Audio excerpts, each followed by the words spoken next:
This is the lecture for Monday, the 11th of January, 2021, for European history.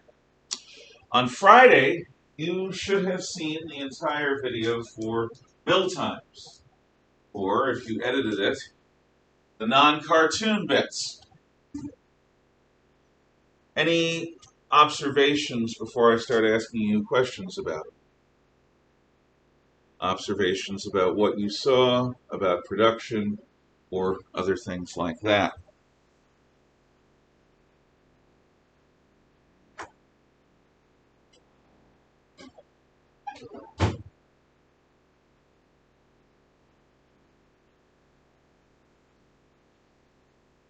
What is the source for a lot of the materials used in New England mills early in the Industrial Revolution?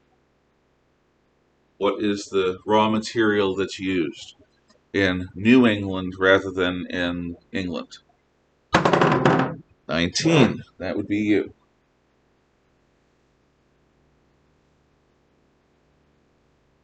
Take a guess. Only a few textile sources are out there.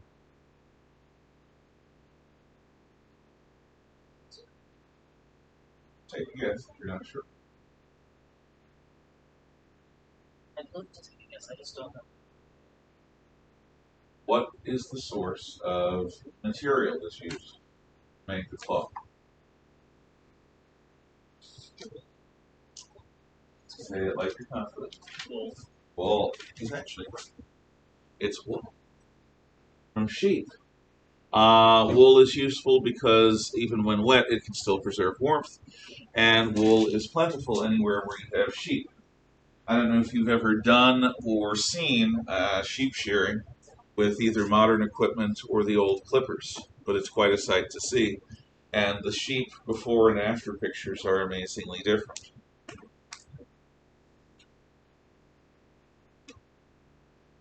When you have the wool, there are a few steps between wool raw off the sheep and yarn.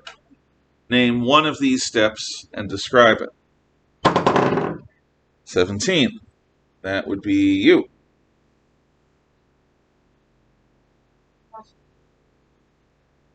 Can't hear you. Washing the wool.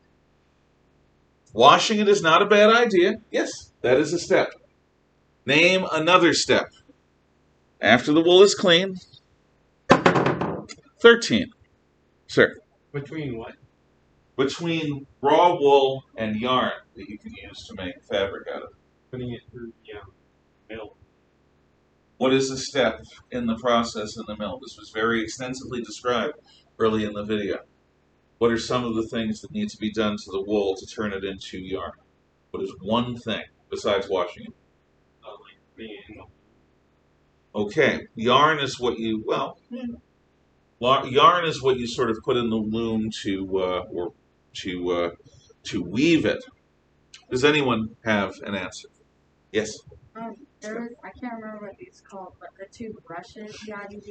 Yeah, you know how pet brushes are. If you have a dog or a cat, and you want to brush them so that they don't end up with all that hair, and so that they don't shed all over the place. Those pet brushes, for lack of a better term, we'll just call them that. What they do is they organize the fabric.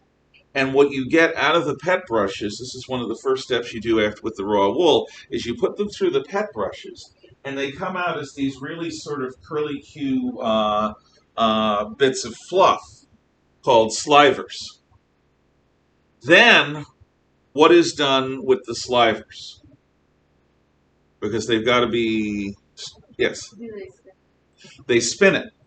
And what that is taking this raw fluff and stretching it and spinning it so that it becomes something strong like thread.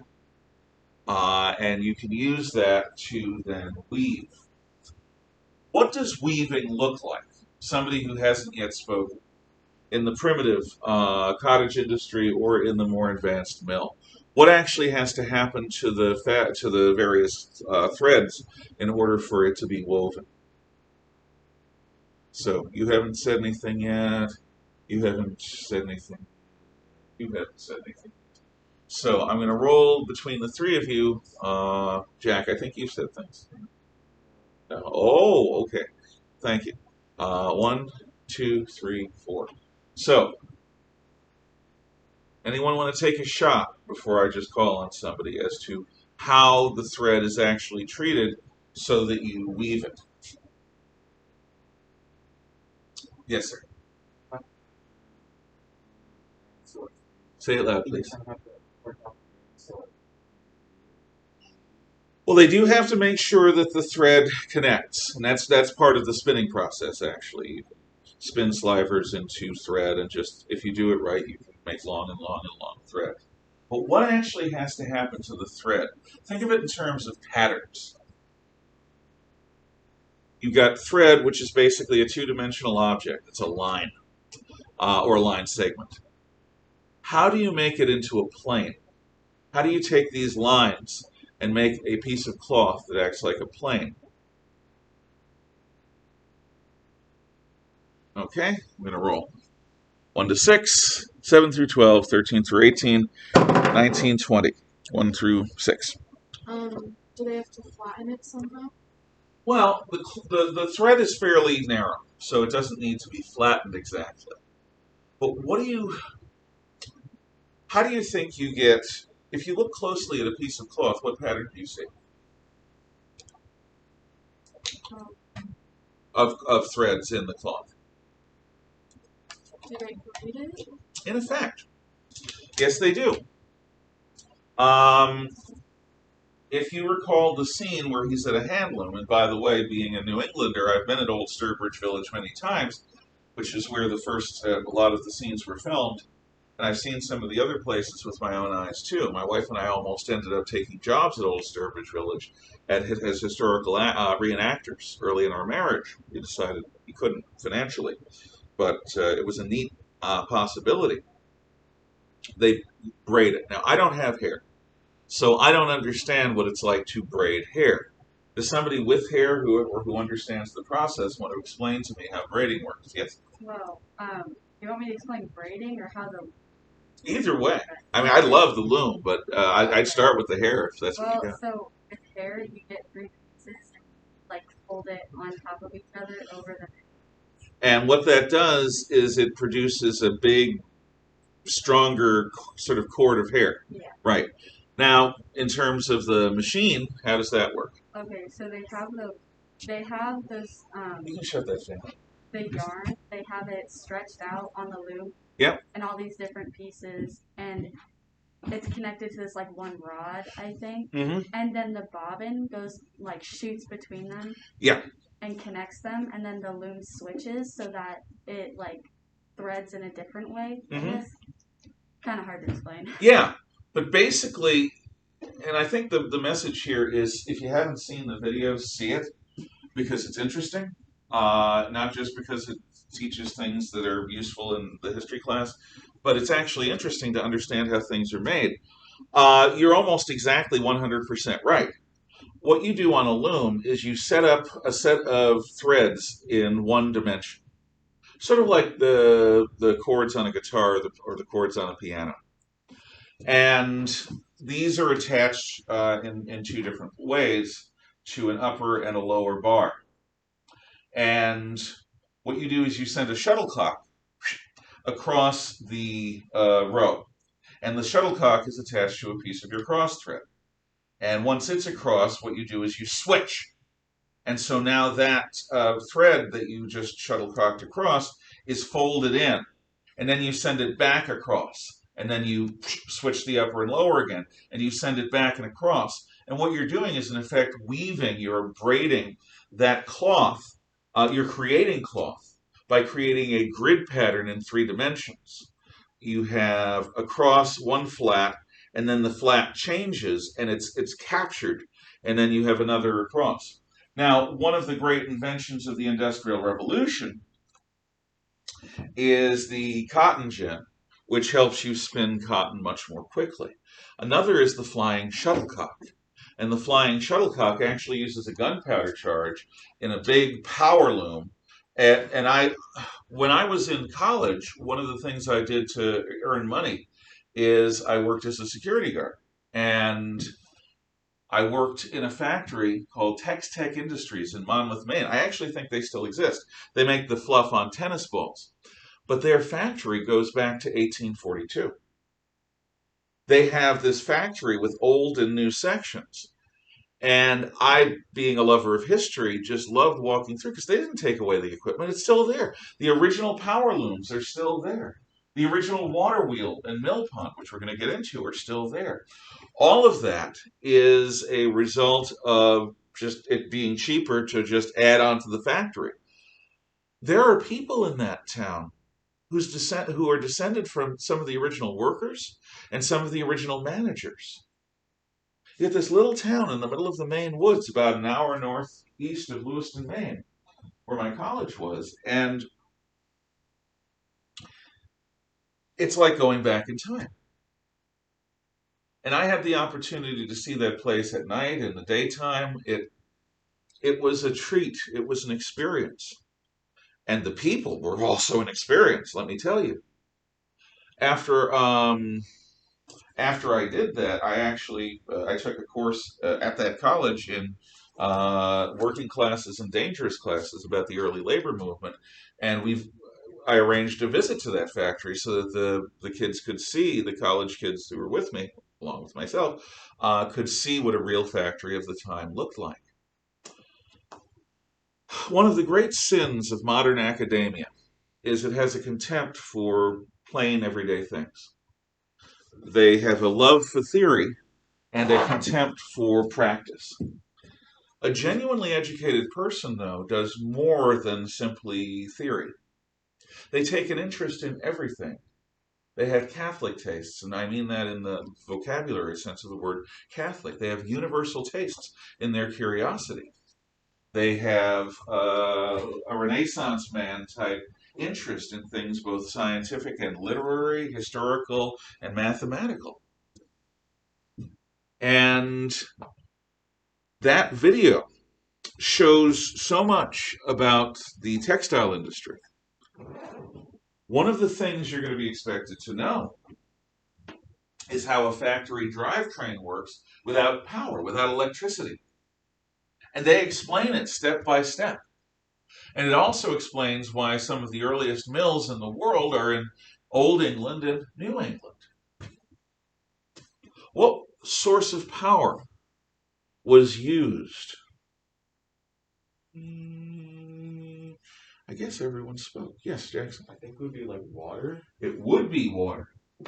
And is it just water itself as a liquid, or is there something that the water has to do in order for it to be a fit source for power?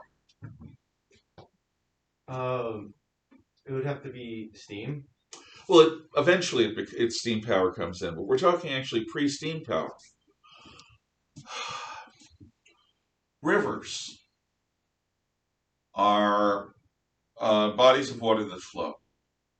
That's going to create some energy, but not really enough all through the year because the rivers rise and fall depending upon the seasons. But there's a geographical feature on rivers that is power incarnate, kinetic energy embodied. What is on a river where you can actually see all of that power made manifest? The river can turn a wheel and then that power gets on. Well, that's ultimately what you're going to want to do. You're going to want to have that power turn a wheel, but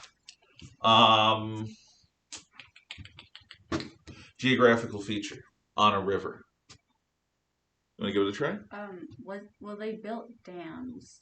They did, but they usually built them at a particular feature that displayed the raw power in a river. Yeah? Waterfall? Exactly. Because with a waterfall, what you have is even in a season where the river is low and slow, gravity is still going to move that water down.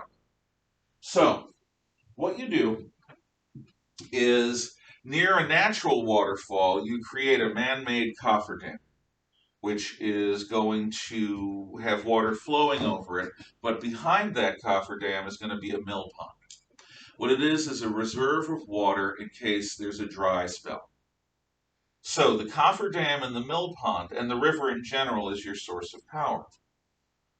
With the mill pond, you then create a canal off to the side of the main body of the river.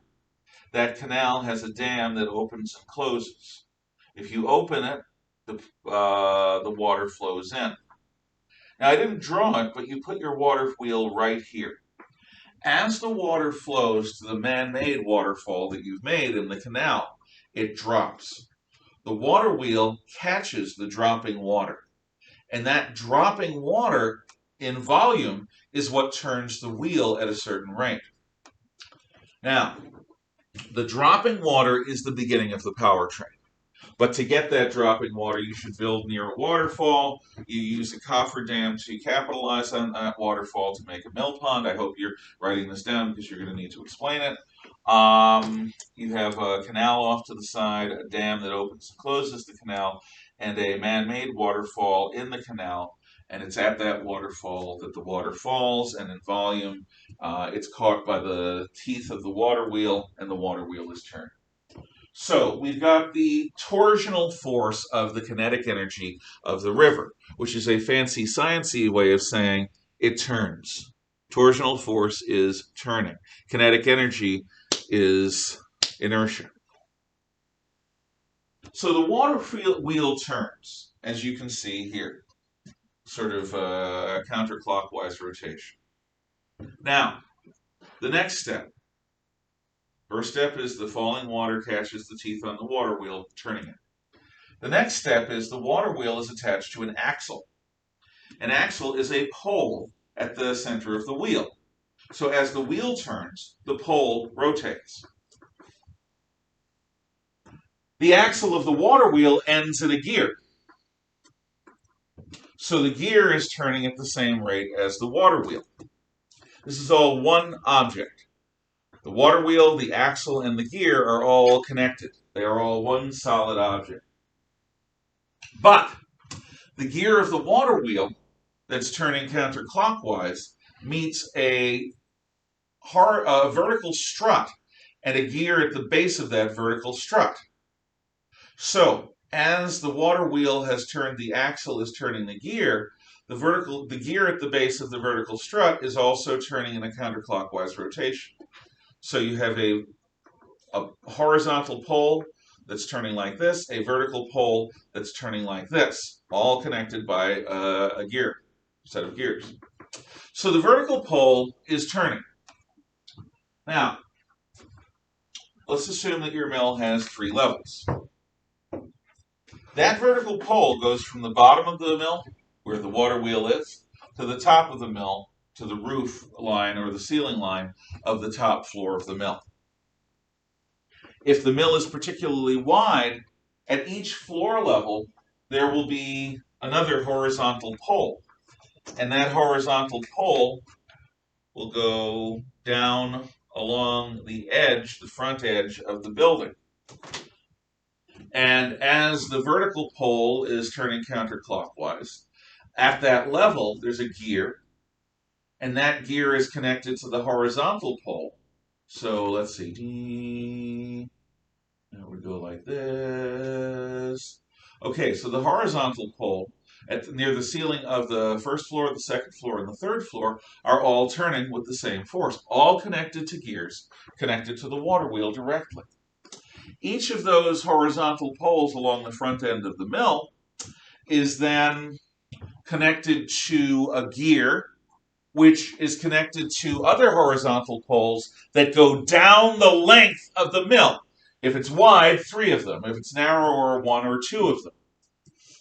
And so you're going to have 3 rows of machines if there are 3 poles going down. And each of them being connected to the gears are still turning. So you've got water turning the wheel, turning the base of the wheel axle, turning the vertical strut, turning a horizontal strut at the front of each building, and that horizontal strut is turning poles that go all the way down the length of the mill. It's all the same torsional stress. It is all the same turning motion transmitted by gears. So you've got a sewing machine up here on the third floor. And that sewing machine, you don't need any plugs, has a leather strap atop it. That leather strap is connected to a gear that is connected to the pole that's going along the length of the floor. The pole is turning. So the gear is turning.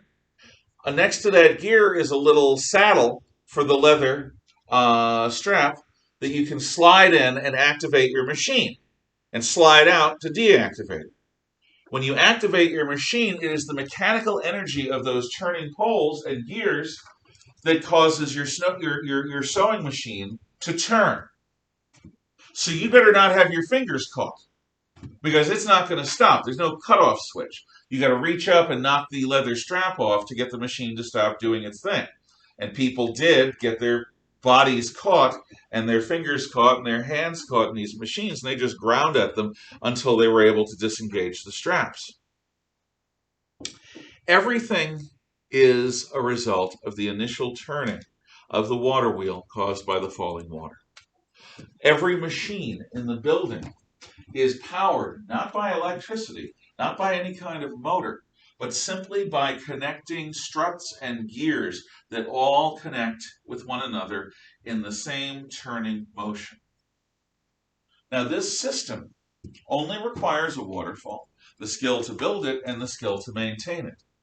Given all the moving parts, these machines, these struts and gears, need to be greased a lot.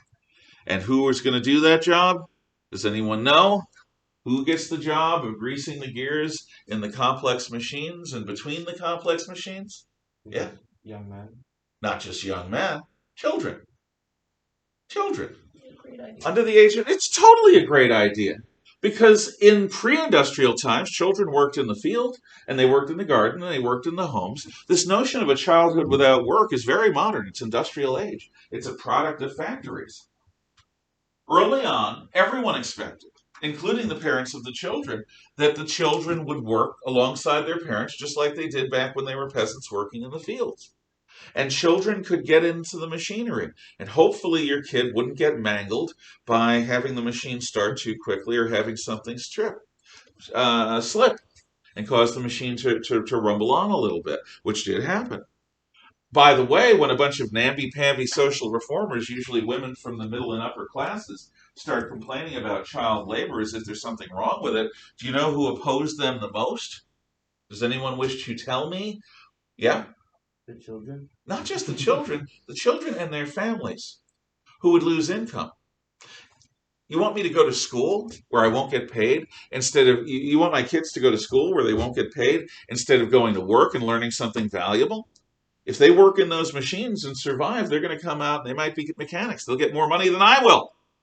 Their dad, or she will, their mom. We both work in the mill. Why shouldn't they? What, is the mill not good enough for them? Is labor not good enough for them? Is good hard work something that we should be ashamed of? So the families of children who worked in the mills were the strongest opponents of the social reform movement to eliminate child labor. Go figure. Different values. So at first, all of these mills were situated near waterfalls. And both New England and Old England are very well plentifully supplied with rain, with very strong flowing rivers that have lots of waterfalls. So that is one of the reasons why these are the first places on Earth to really industrialize. They were also fabric mills. They were textile mills. Textiles are fabrics. They're cloth. Wool is one product, but there are other products too. And ultimately, British textile mills become producers not of an animal-derived product, but of a plant. What plant is most useful in the production of fabrics around the world, large scale? Not animal-derived. So we're not talking silk, and we're not talking wool. Yes? Cotton? Cotton. That's right. Here I am in the land of cotton. Look away. There's a reason why the American South transitioned from working in tobacco to working with cotton. because cotton became something that the British textile mills had an endless thirst for. The more cotton you grow, the more cotton you sell. The more cotton you sell, the happier the British are, the more money you make. So, tobacco continues to be grown in the American South to this day, but cotton displaces it as the primary product of American slave labor plantations. And you can see a problem here. On the one hand, Britain in the 1820s and after goes on a global anti-slavery crusade, and they do more to end human slavery than any other force in human history. But when the American Civil War breaks out between North and South, the British hate the North because the North are competitors. Aside from the Germans, the only other industrialized region capable of challenging Britain was New England. On top of it, the South was their primary supply of cotton. And without cotton, British textile mills would grind to a halt because they need raw materials. Ultimately, they go to India for that. But when the American South is the primary source, Britain and the American South have a lot in common. They both have aristocrats. They both have this genteel lifestyle. They both have a very strong class system. The only reason that the British did not join the American South in the Civil War and win the Civil War for a divided United States, say that 10 times fast, is because the South maintained slavery. And there was no way on God's green earth that Victorian England was going to go to war to defend the institution of slavery when they had gone to war so many times to destroy it. Had the South been clever, before they fired on Fort Sumter for independence, they should have abolished slavery. And had they done that, they probably would be an independent country. And the entire history of the world would have been different. On little things, the wheels of history turn. So, it's amazing to consider just how much of a clockwork mechanism these early mills were. And they didn't make shirts and trousers and ties. People made those themselves. They made the cloth that people used. So, what does this replace? It replaces what is known as cottage industries. Cottage industries are industries, wait for it, in cottages. It blows your mind. In the Middle Ages, people didn't go to work in most cases. They went to work in their homes and around their homes. Farmers would dry vegetables and they would hang their meat so that the blood would drain out all around their house. Blacksmiths would have a shed or a building that they pounded the steel, but then they'd go upstairs or around back to their homes. It was normal that people would work from their homes. This idea of going to a separate place is very industrial age. So you start out with a valley.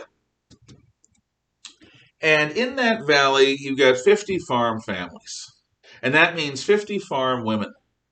And those 50 farm women each have a loom, a weaving loom.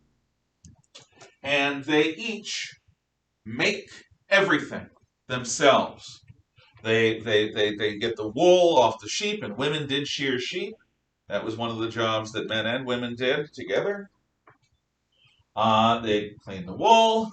They'd use the pet brushes, creating slivers. They would hand spin it. They would put it on their own loom, and they'd work it, and then you'd have wool, and you'd make a sweater out of it. Of those 50 women, maybe each of them would make a sweater every year. So that's 50 sweaters a year from this valley, where the women do everything themselves on their own for their families. It's just as part of their work. So every few years, every family member gets a sweater. And if you doubt the importance of sweaters, consider this. When I lived in Lewiston, Maine, off campus, Lewiston's an old factory town from, again, the period of the 1840s. I lived in a building that was during the, say, mid 1800s. It was built during the mid 1800s. My apartment didn't have closets, not as you or I would recognize. There were these little alcoves about 2 feet deep that had the post and lintels of a closet, just like a door. But instead of there being a door, there was a place where you could hang a curtain. And behind the curtain, there were hooks on the walls. There wasn't a pole that you put hangers on for lots of clothing. There were 3 hooks in each of these closets.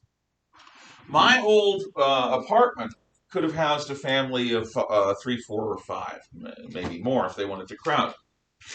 They didn't have enough clothes to justify what we would call a closet. They didn't need it. Usually they had 2 sets of clothes at any given time. Sunday go to meeting, and every day. That's it. So what usually happened is, say for a man, you'd buy or make a set of trousers, a shirt, maybe a vest or a jacket or both. And that would be Sunday go to meeting until it got old and threadbare, and then they became your working clothes. And you got new Sunday go to meeting clothes for Sunday services. Shoes. People didn't have sneakers. They didn't have athletic shoes. They wore shoes if they were lucky, or boots.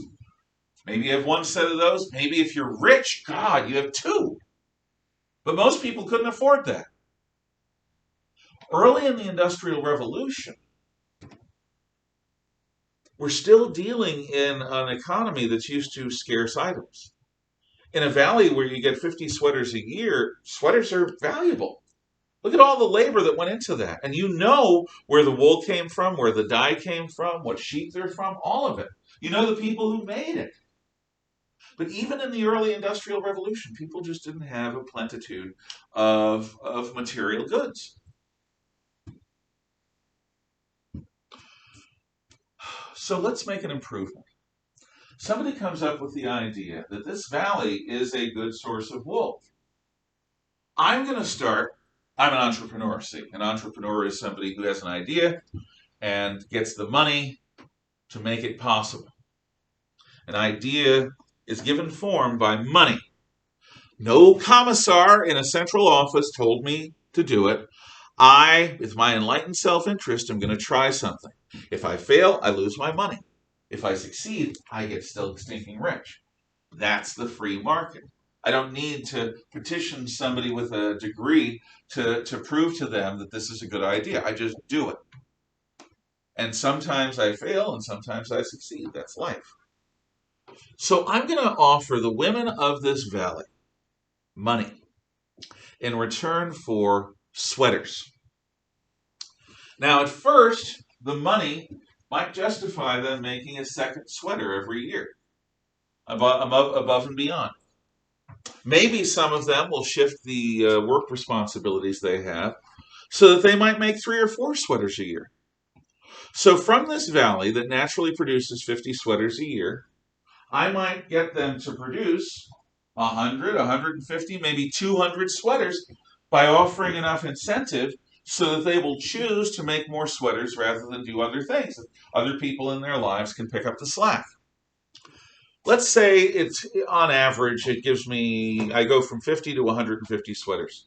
And I get to keep those 100 to sell. The other 50 go to the family. So now I've got 100 sweaters a year to sell. That's not bad. But it's not enough to live on. What if I speed up production by rationalizing it? What if I insist that the women show me how they do their work? And I send out people to watch them.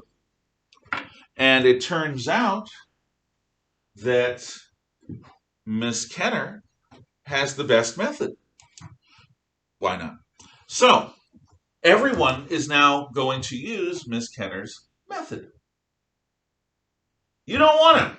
You like your own way of doing things. But her method produces significantly more sweaters in the same amount of time.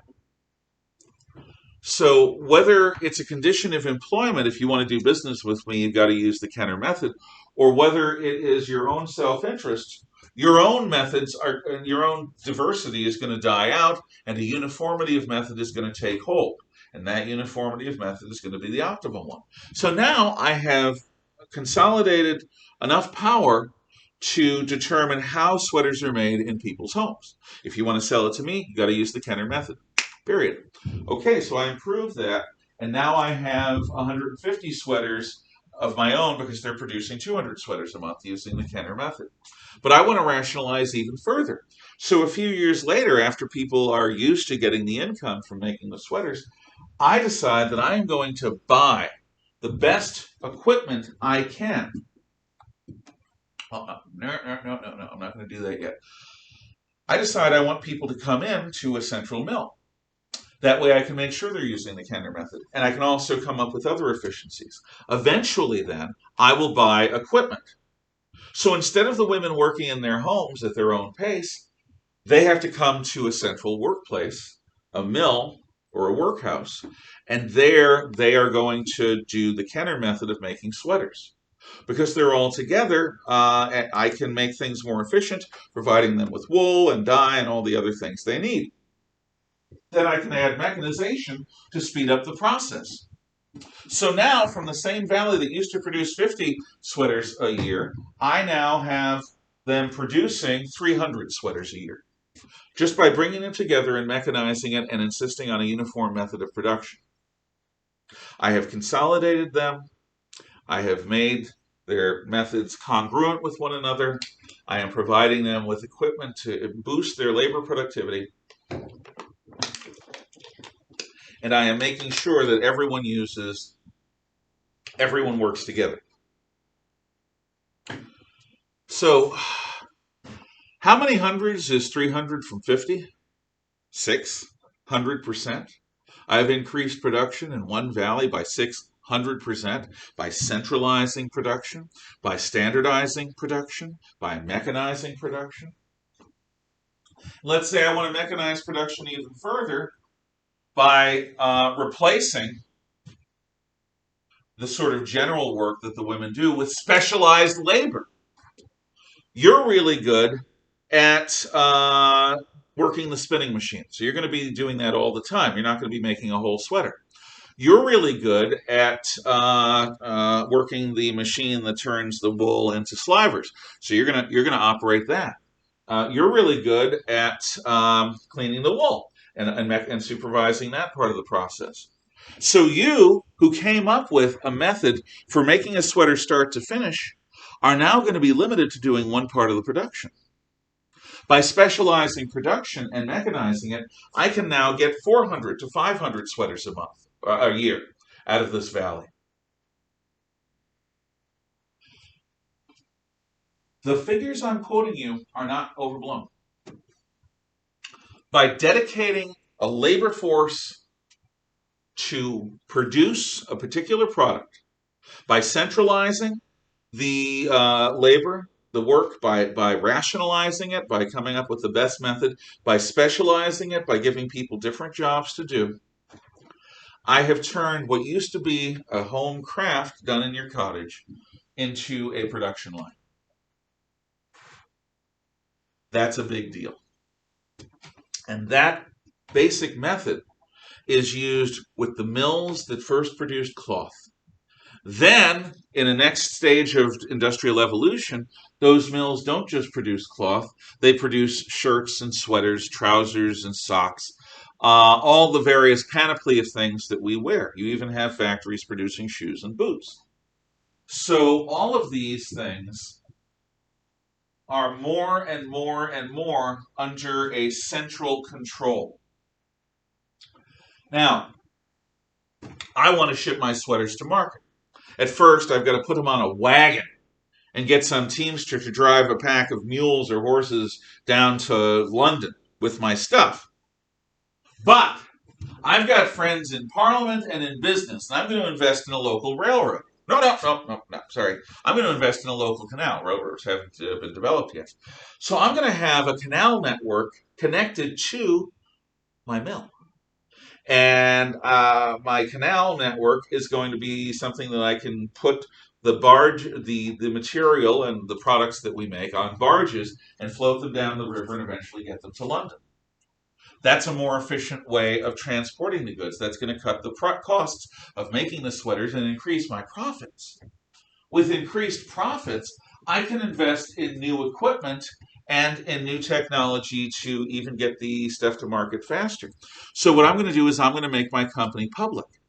Instead of me floating the costs for everything, I'm going to invite potential stockholders to invest money in my company. And in return for their trust and their investment, they're going to get dividends every 6 months to a year. In other words, they're going to get a little check based on the amount of profits that we produce. And they're going to own a certain proportion of the company with their stocks. With their money, I'm going to scrap all the old equipment, buy new equipment, and I'm going to scrap the canal. I'm not going to get rid of it. I'm just going to have a railroad built with a railhead, a rail spur going all the way to my factory. I'm also going to invest in a new power source other than the water wheel. So with the railroad comes a new power source that's going to move industry out of old England and New England. And that power source is the steam engine. Now, here's the secret. It's the same powertrain except for the water wheel. There's still no electricity. It's still all turning gears and poles and wheels and straps. Here's how it works.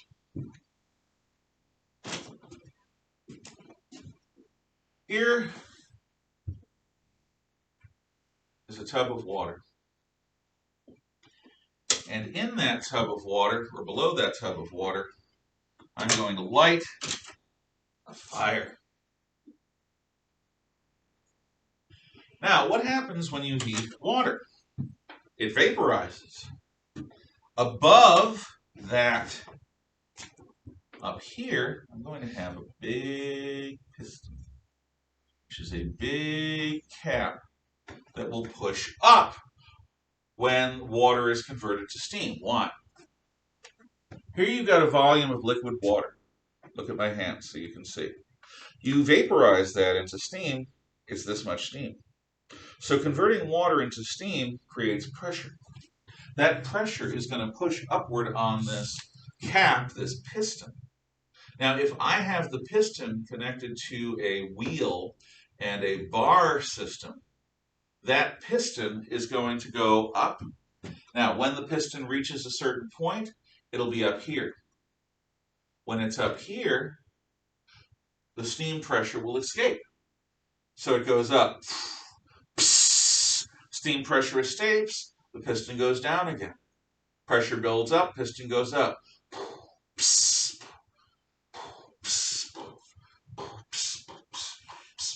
This up and down motion is turned into torsional force by a gear up here.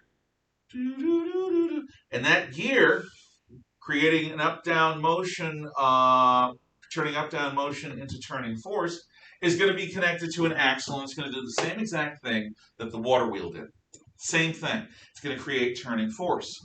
But now I don't need a waterfall. I don't need a mill pump. I just need a reliable supply of coal and a reliable supply of water. And I can ship that in.